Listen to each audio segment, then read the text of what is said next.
How to fix your Twitter or X stuck on loading screen. So let's get straight into the video. There are a couple of reasons why you would be facing this problem. The first thing you want to do is check your internet connection. Make sure that you have a stable internet connection and try toggling between your Wi-Fi and your cellular data, or even try restarting your router.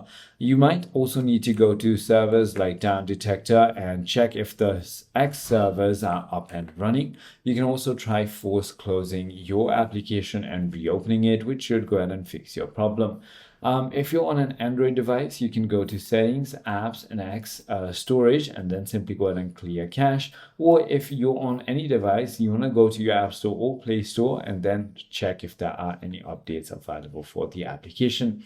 If none of it works, simply try restarting your phone or even reinstalling the application. I hope this video clarifies everything for you. If you have further more queries, feel free to comment down below, and I'll see you on the next one.